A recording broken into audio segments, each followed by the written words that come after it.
Joining me now is the Democratic Congresswoman from the state of California, Judy Chu. She represents the Altadena area, which was largely affected by those wildfires. Congresswoman Chu, thanks for being back with us tonight. Always nice speaking with you. Thanks for having me. So the last time we spoke, Congresswoman, it was like a week or so after the fires. They were still very much happening in your hometown, and you told me that your residents were having frustrations with FEMA. Some of them couldn't get through on the portal, were getting denied. President Trump is talking about FEMA being terminated. One of your colleagues on the Democratic side of the aisle, Congressman Moskowitz, says it should be reporting into the White House and get out of the Department of Homeland Security. Where are you right now on what needs to happen with FEMA, given what you've witnessed in your hometown over the last month? Well, I have to say that FEMA came to our area immediately, and they immediately started reaching out to the disaster survivors. They set up the Disaster Recovery Center. Now, I did raise the issue of our frustrations with the denials that they were issuing.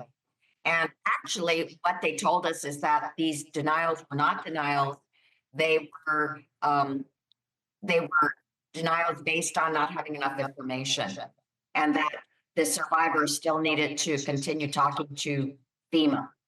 And so we said, you have to change the letter that is given to the survivors and make it so that it is a pending issue and not that it's a denial. Now, I have to give them a lot of credit because they did change it. They changed the letter, and now it's much clearer to the survivors to where they are in the process. So where do you think the agency goes from here? Again, because the president is talking about possibly terminating it. You've had Democrats say we need some reform. Where are you? You've had a first row seat to this over the last month. I think that would be a huge mistake. They certainly have been very responsive to our survivors in this area, and they have dispensed millions of dollars to thousands upon thousands of survivors. They work over 12 hours a day, just serving them day in, day out. And their immediate response is what's really necessary, especially in a disaster of this size. There's a question in your hometown right now about the convention center there, with whether or not it should be expanded.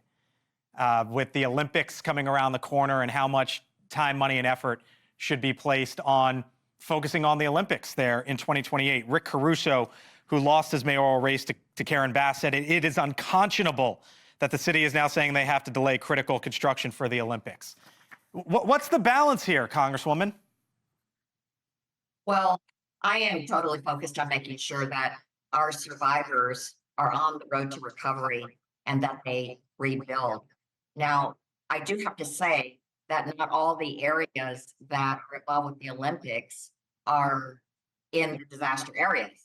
So I think we need to have a discussion, and there have to be plans that are put together on how we can ensure the recovery of our survivors in the Eaton fire and in the Palisades fire, and have an assessment as to which buildings need to be ready for the Olympics. Wow. I don't have an assessment of that, so that assessment must be done.